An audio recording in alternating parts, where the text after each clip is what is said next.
이사야서 41장 11절에서 16절입니다. 이사야서 41장 11절에서 16절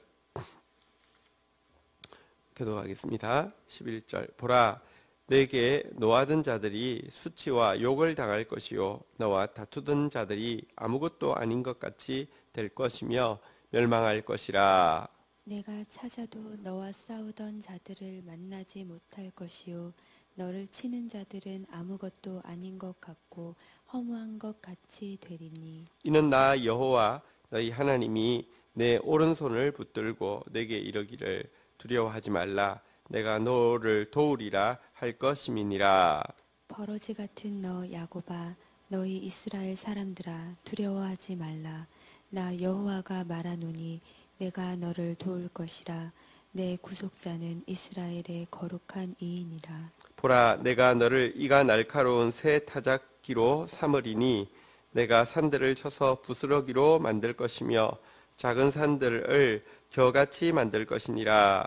내가 그들을 까부른즉 바람이 그들을 날리겠고 회오리 바람이 그들을 흩어버릴 것이로되 너는 여호와로 말미암아 즐거워하겠고 이스라엘의 거룩한 이로 말미암아 자랑하리라. 아멘. 네. 하나님께서 이스라엘 백성들을 이제 위로하라고 하시면서 40장이 시작되었는데요. 41장에서 보면 하나님의 이제 위로, 하나님의 구원을 구체적인 모습을 드러내기 시작합니다. 그것은 바벨론에 포로 잡혀간 그들을 이제 고레스라는 새로운 새로운 제국을 통하여 이제 구원하실 것이다. 그리고 고레스를 통하여서 세계 질서를 변화시킬 것이다라는 이제 구체적인 예언의 모습인데요. 자, 이제 오늘 본문에 보면 그들을 두렵게 하던 바벨론의 운명에 대해서 이렇게 이야기하고 있습니다. 11절, 12절 교독하도록 하겠습니다. 보라, 내게 노하던 자들이 수치와 욕을 당할 것이요 너와 다투던 자들이 아무것도 아닌 것 같이 될 것이며 멸망할 것이라. 내가 찾아도 너와 싸우던 자들을 만나지 못할 것이요 너를 치는 자들은 아무것도 아닌 것 같고 허무한 것 같이 되리니. 네, 지금 그들에게 고통을 주고 있던, 그들을 억압하고 있던 세력들에 대해서 하나님께서요, 보라, 그들이 수치와 욕을 당할 것이다, 이렇게 이야기하십니다. 보라, 그들이 아무것도 아닌 것 같이 되어서 멸망할 것이다. 그 결과 12절에 보니까요, 찾아도 못 만날 것이다.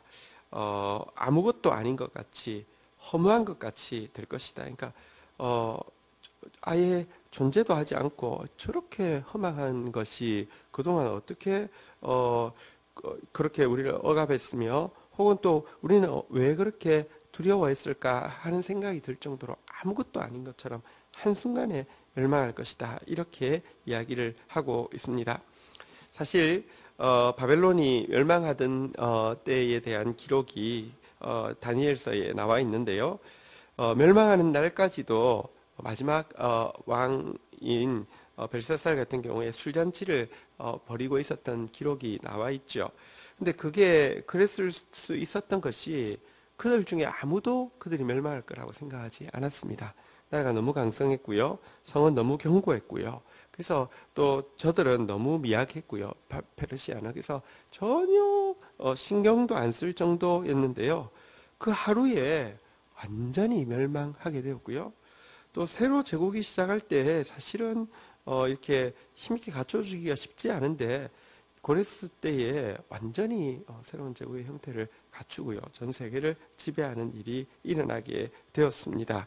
하나님께서 이 바벨론을 심판하기 위해서, 또 그들 가운데 억압 가운데 있던 이스라엘을 위로하기 위해서 하나님께서 세우시면 얼마든지 세우시는 것을, 또 하나님께서 패하시면 바벨론이 아무리 강성해도 패하는 것을 이제 하나님께서 보여주신 것이죠. 자, 13절 같이 한번 읽도록 하겠습니다. 같이 읽겠습니다. 시작. 이는 나 여호와가 너희 하나님이 내 오른손을 붙들고 내게 이르기를 두려워하지 말라, 내가 너를 도우리라 할 것임이니라. 그날에 하나님께서 이스라엘 백성들의 손을 붙잡고 한번 따라하겠습니다. 두려워하지 말라. 내가 너를 도우리라. 예, 이 두려워하지 말라. 내가 너를 도우리라. 이렇게 하나님께서 그날은 약속하시고 그들에게 주신 이 말씀이, 이 예언의 말씀이 하나도 빠짐없이 이루어지게 하실 것이기 때문에 바벨론은 멸망할 것이고 새로운 제국이 세워질 것이다. 이렇게 지금 이야기를 하고 있는 것입니다. 자, 그런데요, 여기 이제 미래에 대한 예언이 아니라 현재로 돌아와서 아직까지 이 징계를, 아직까지 이 훈계를, 아직까지 이 시련 가운데 있는 이스라엘 백성들에게 이렇게 이야기하고 있습니다. 14절 같이 한번 읽도록 하겠습니다. 시작. 버러지 같은 너 야곱아, 너희 이스라엘 사람들아, 두려워하지 말라. 나 여호와가 말하노니 내가 너를 도울 것이라. 내 구속자는 이스라엘의 거룩한 이이니라. 자, 여기 현재 아직까지 이 말씀을 기다리고 있는 이 현재 이스라엘 백성들에게 이렇게 이야기합니다. 한번 따라하겠습니다. 두려워하지 말라. 내가 너를 도울 것이라. 자, 여기 보시면요, 지금 현재 하시는 말씀과 당일날 구원이 이루어지는 당일날 하시는 말씀이 다르지 않음을 고백합니다. 한번 따라하겠습니다. 당일날, 구원이 이루어지는 당일날, 다시 말하면 그들과 싸우던 대적들이 허무하게 사라지고 눈을 씻고 보아도 못 찾는 그날, 주님께서 무슨 말씀 때문에 이와 같은 일이 이루어지느냐. 13절의 본바대로 한번 따라하겠습니다. 두려워하지 말라. 내가 너를 도우리라. 이 말씀 때문에 이 놀라운 일이 일어날 것인데, 그러나 아직 일어나지 않은 때에 주님께서 하시는 말씀 역시 똑같습니다. 두려워하지 말라. 내가 너를 도울 것이라. 여러분, 하나님 말씀은요, 사실은 하나님 말씀 앞에서는 시간이 무의미합니다. 우리는 3차원 세계에 살기 때문에 우리에게는 시간이 과거도 있고 현재도 있고 미래도 있습니다. 그러나 알파와 오메가 되신 하나님, 처음과 끝이 되신 하나님, 시작과 나중이 되신 하나님께는요, 시간이 사실은 의미가 없습니다. 그분이 하신 말씀은 안 이루어질 수 없습니다. 그것은 이미 말씀하실 때에 그 예언은 하나님 관점에서는 미래가 아니라 과거와 동일하기 때문입니다. 어쨌든 지금 그 말씀을 기다리고 바라고 있는 그들에게 하나님께서 다시 한번 현재에도 두려워하지 말라고, 그를 도우시는 하나님을 신뢰함으로 두려워하지 말라고 이야기하면서 왜 두려워하지 말아야 하느냐? 한번 따라하겠습니다. 내 구속자는 이스라엘의 거룩한 이이니라. 하나님을, 당신의 이름을요, 한번 따라하겠습니다. 내 구속자. 이 고엘이라는 이 구속자는요, 두 가지 뜻으로 사용되어집니다. 첫 번째, 자기 친척이나 자기에게 속한 사람에게는요, 잃어버린 모든 것을 이유 없이, 자격 없이 다 그냥 은혜로 되찾아주는 자를, 그래서 기업 무르는 자라고 이 구속자를 번역을 합니다. 다 그냥 되찾아주는 자를 이야기하고요.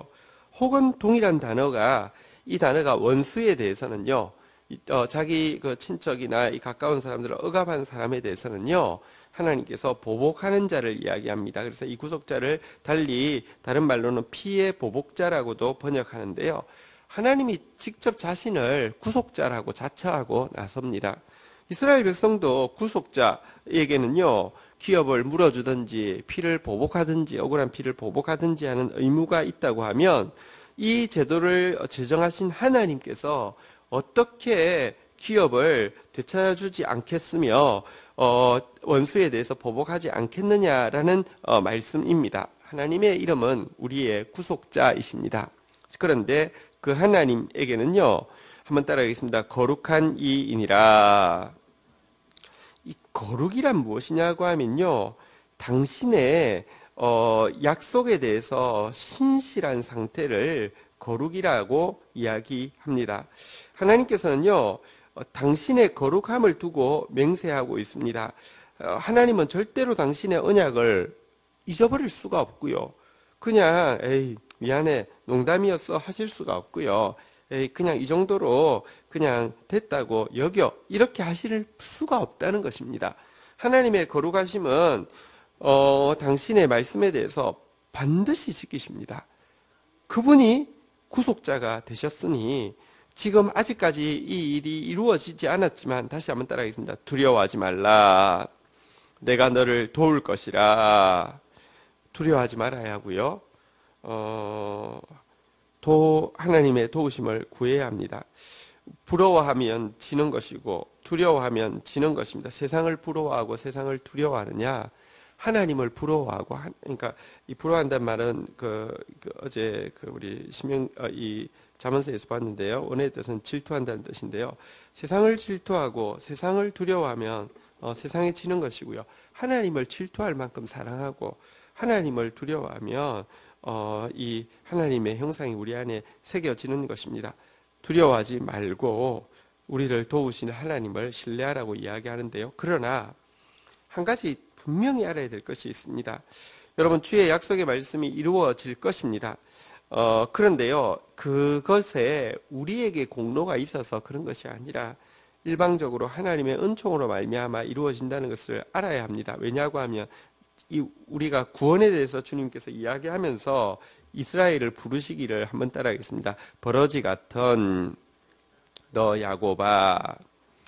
여러분, 이 야곱이라는 표현은 사실은 이제 이스라엘이라는 새 이름이 있음에도 불구하고 야곱을 쓸 때에는 우리의 인간적인 연약함을 이야기할 때 주로 쓰는 표현입니다. 우리는 여전히 부족하고 여전히 죄인이고 여전히 연약합니다. 아니, 연약할 정도뿐 아니라 한번 다시 따라하겠습니다. 버러지 같은. 우리는 정말 연약한 정도가 아니라 사악한 면이 많이 있고요. 우리 안에는 자격이 전혀 없고 가치가 전혀 없다는 것이 버러지 같은 너 야곱아라고 하는 이름에, 우리의 이름에 들어 있습니다. 여러분, 우리는 죄인이라는 정체성을, 전적으로 타락한 죄인이라는 정체성을 결코 잊어서는 안 됩니다. 하나님의 언약이 이루어지는 것은요, 우리가 의로워서가 아니라 하나님이 거룩하셔서입니다. 이 사실을 잊지 않고 은혜로 받아들인 사람만이 은혜로 누릴 수 있고요. 뿐만 아니라 다른 사람에게도 은혜를 흘려보내는 생명의 면류관 쓰고 생명의 왕노릇하는 자, 의의 면류관 쓰고 의의 왕노릇하는 자, 예수님께서 하시던 일을 예수님의 마음 가지고 나도 할 수 있는 자가 되기 때문입니다. 내 공로로 이 일이 이루어진다고 생각하면 계속 두려워해야 할 것입니다. 이루어질 때까지. 왜냐하면 자격이 아무리 찾아봐도 없기 때문입니다. 이루어진 것이 내 공로로 이루어졌다고 생각하는 사람은 그때부터 교만해질 것입니다. 그래서 절대로 이 은혜를 나눌 수 없습니다. 끝까지 우리의 행복은 뭐냐고 하면요, 나는 버러지 같은 존재인데 옛사람의 모습이 그대로 있는 것 같은데 주님은 여전히 우리의 구속자가 되시고 주님은 거룩한 분이 되신다는 것입니다. 이 극단적인 괴리 가운데 겸손한 사람은 이 축복이 될 것이고요, 교만한 사람은 고통이 되어질 것입니다. 어쨌든 오늘도 우리 버러지 같은 야곱이지만 주님의 약속을 신뢰함으로 말미암아 오늘도 감사하며 감격하며 또 오늘도 이 은혜의 통로로 수종들은 저와 여러분들 되시기를 주의 이름으로 축원드립니다. 자, 그런데 야곱의 한 가지 이름은 버러지 같은 너 야곱인데요, 또 하나의 새 이름을 허락하여 주고 있습니다. 구원은 우리에게 새 이름을 주시는 것입니다. 이 시몬에게 하나님께서 이 베드로라는 새 이름을 주고 시작하셨습니다.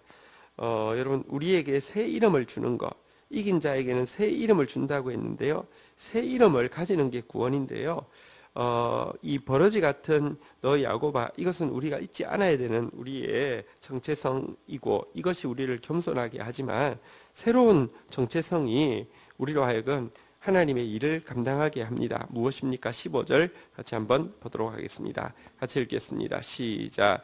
보라, 내가 너를 이가 날카로운 새 타작기로 삼으리니 내가 산들을 쳐서 부스러기를 만들 것이며 작은 산들을 겨와 같이 만들 것이라. 자, 여기 보니까 자신의 버러지 같은 야곱의 모습을 정말 진정으로 고백하는 사람에게 생기는 하나님께서 주시는 축복의 새로운 정체성이 무엇이냐고 하면 한번 따라하겠습니다. 이가 날카로운 새 타작기. 자, 여러분, 이 새로운 정체성인데 이 새 타작기는 곡식을 타작하는 게 아니라 뒤에 보니까 산들을 부스러기로 만들고 작은 산들을 겨같이 만드는, 다시 말하면 여기 곡식이 아니라 산과 언덕을 이렇게 가루로 만들어 버리는 새 타작기다, 이렇게 이야기하고 있습니다. 포로된 땅에서 가나안 땅까지 돌아오는 이 길은요 정말 상당히 먼 길입니다. 실질적으로도 먼 길이고요. 바벨론 이 광에서 이스라엘로 돌아오는 길도 먼 길이고요. 영적으로도 여러분, 우리 전적으로 타락한 우리가 온전히 하나님의 형상이 새겨진 모습이 되기까지의 여정은요 정말 머나먼 길입니다. 거기에는 높은 산들이 있고요. 산이 있으면 반드시 골짜기가 있습니다. 깊이 패인 골짜기도 있습니다. 우리의 절망과 우리의 교만이 혼재되어서 계속 있을 것입니다. 그런데 이 같은 산을 여러분들 이 가루로 만들어 버리는 새로운 타작기가 될 것이다. 이가 아주 날카로운 새 타작기가 될 것이다. 이렇게 이야기를 하고 있습니다. 이 결과 우리는